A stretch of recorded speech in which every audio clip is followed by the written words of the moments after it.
Taurus, hello! Welcome dito sa first week of December reading ninyo. Hello, ang Purple Team. Kung mahilig kayo sa mga ganitong readings at gusto nyo naman itong aking mga readings, please don't forget to subscribe sa aking YouTube. Like and follow na lang din yung aking Facebook, Instagram, TikTok. Send lang kayo ng private message guys sa aking Facebook page kung interesado kayo sa personal readings. Yung link at details ilalagay ko sa description, Taurus. PM kay guys kasi pag comments hindi ako nagre-reply. Basta may kinalaman sa personal readings. Sigipin na natin tong mo. First week December. Taurus.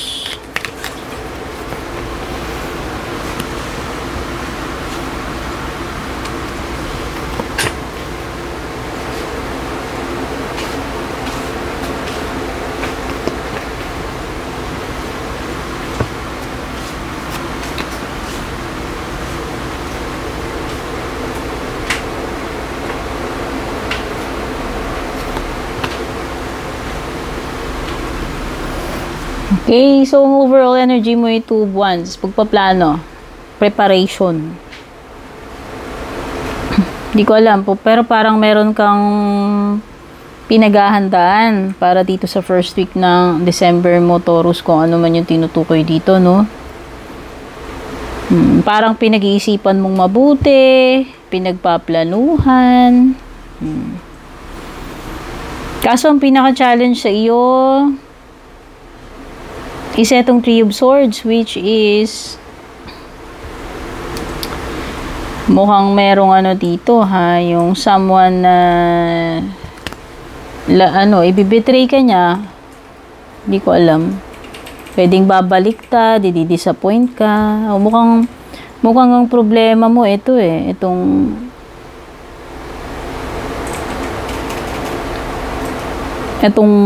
ginawa niya, kung sino man to, ginawa nitong person na ito sa'yo na betrayal. Yun yung pinaka-challenge. Kasi, para sa'yo, masakit. No? Pwedeng hanggang ngayon, masakit pa rin yung ginawa sa'yo. Romantic man ito o hindi, So, hindi ka pa, pwedeng andun pa rin yung galit, yung sama ng loob sa'yo. Masakit pa rin. Kumbaga, fresh pa. Pwedeng yun yung challenge sa'yo. Kasi parang meron kang pinagpaplanuhan dito pero parang nauwi siya sa disappointment, nauwi sa betrayal, kung ano man yung sinasabi diyan. Okay, parang may feeling ko lang pwedeng itong mga pinaplano mo hindi matutuloy. And yun yung magkukos sa iyo ng heartbreak. Ayan. Di mo inaakala na mag-fail or lolokohin ka or ibibetray ka nito. Okay? Pero alam mo, importante dito, ang blessing mo naman dito is the Six of Wands. No? May mga nakaka-appreciate sa'yo dito, Taurus. And yung karamihan dito, naniniwala sila sa'yo. Ayan. Karamihan naman dito, naniniwala sila sa'yo, mahanga sila sa'yo, proud sila sa'yo. Okay? So, huwag mo na lang isipin yung mga taong nagmamahal sa'yo, huwag yung mga taong galit sa'yo, naiingit sa'yo. Panira lang moment yung mga yan. Yun yung blessing mo na meron pa ring mga tao dito na nasa side mo. Okay? Ayan. Kung meron mang isa na hindi natutuwa sa'yo, pumipinta sa'yo, at least yung iba, naniniwala sila sa'yo. No? Happy sila para sa'yo, proud sila para sa'yo. Kung meron mang mga iilan na opposite, no? Yung mga kumukontra. Sabihin na natin mga kontrabida. Pero at least meron pa rin mga taong nagsiselebrate para sa'yo. Mukhang meron kang achievement dito Ito yung blessing mo Parang may ma-achieve ka ngayong first week ng December. No? Something na ikaw ay magiging proud dapat sa sarili mo. At yung mga ibang tao rin na masaya rin sila para dyan sa'yo. Sa achievement mo na yan. Okay, mukhang kailangan mo na talagang gumawa ng solution dito sa problema mo. Oo. Kung talagang nahihirapan ka na dyan, kailangan mo makaisip talaga ng solution. Yun yung sinasabi dito sa Ace of Swords. So, kailangan pag-isipan ng mabuti. Gumawa ng aksyon. Yan. Hanapin yung pinaka-solution ng problema. Yun yung next na gagawin mo this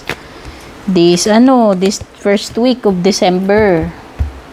No, kung paano mo aayusin yung problema na yan. Gahanap ka talaga ng solution. Kailangan mo kumilos. Hindi lang siya plano-plano kagaya na itong ginagawa mo rito. Hindi niya siya plano-plano. Kailangan talaga may gagawin ka. At sa tingin ko mukhang kailangan mag-aaral ka muna. Aralin mo muna yan. Paano ba? Ayan. You have to do your research. Yan na nagbabasa. So, sa tingin ko, hindi ito yung bagay na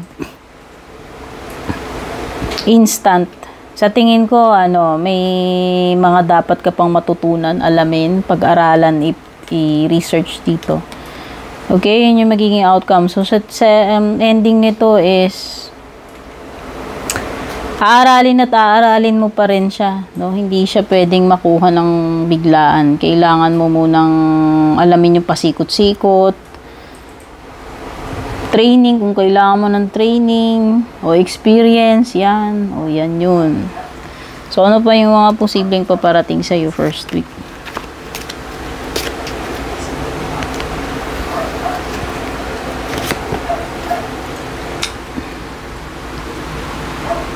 Okay, mayroong matatapos. Either may aalis ha. May aalis ngayong first week ng December or may mag-i-end.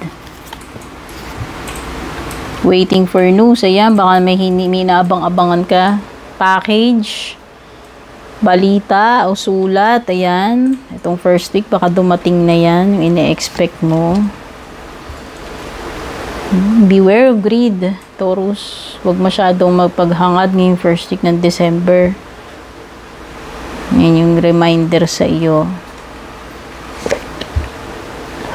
Matutong makontento yan. Huwag masyadong mapaghangad. Hoy, ito na. Arrogant, boastful person, you should not cross. Okay, so ito yung isa sa mga challenge mo. Kung meron kang maha-heartbroken ka, madidisappoint ka, mabibetray ka, meron ding dapat iwasan dito. Ayan. Siguro, instead na makipagsabayan ka dito, kung hindi maganda tono nitong person na to, kung yun nga sabi, arrogante, mayabang, maganda iwasan mo na lang, huwag ka nang makipag-diskusyon or debate dyan sa person na yan. Avoid mo na lang siya kung hanggat maaari, kung maa-avoid mo. Pagdating naman sa love life mo, Taurus,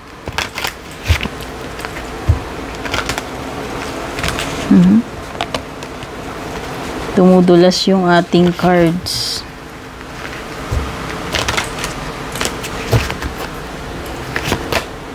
Confusion. Mukhang masakit ulo mo. Ikaw ba yan? Masakit ba ulo mo ngayon sa person mo? Naguguluhan ka ba? Puzzled ka ba dito sa nangyayari sa inyo? Yan. So, minsan hindi mo na alam talaga kung anong gagawin mo, no? Yun yung sinasabi na itong card na to. Minsan hindi mo na alam ano nang gagawin mo dito sa inyo, dito sa person mo. Yan. Confusion between you and this person. Ano naman pagdating sa pera or career?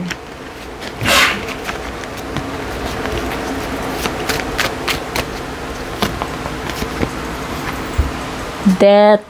Wow! So, kung may mga niloan ka, eto na yon. Either ikaw yung makiklear na tong mga loans na to, mga utang, or may magbabayad sa'yo. So, kung may magbabayad, good news yan. At ganun din, same, good news pa rin sa'yo yan kung may mga loans ka na matatapos na or makiklear mo na yung mga utang-utang mo, o diba? Good news talaga yan. Closing message naman, Taurus, para sa inyo ngayong first week.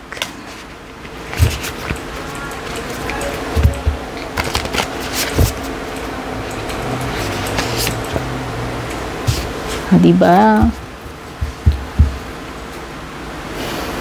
Kailangan mo lang maging open. Ngayong first week ng December, ayan. Open sa pagiging happy. Kumbaga, wag mong hayaang ma-spoil yung mga bagay-bagay na mga negative thinking, emotions. Yan, yung mga nararamdaman mo na yan. Buksan mo yung iyong heart to welcome joy and delight. Ayan. Maging ano ka, maging happy lang, positive lang. Okay? Be happy, yun yung mensahe para sa iyo. So, kahit siguro may mga problema ka naman, ibig sabihin ba nun, may problema ka na, lahat na lang ng bagay, magiging gloomy. O, diba ka lalong magiging diba? At least, i-try pa rin maging positibo, try pa rin maging happy, no matter what. Okay, Taurus? So, kung nagustuhan mo, don't forget to like and share. Take care and God bless.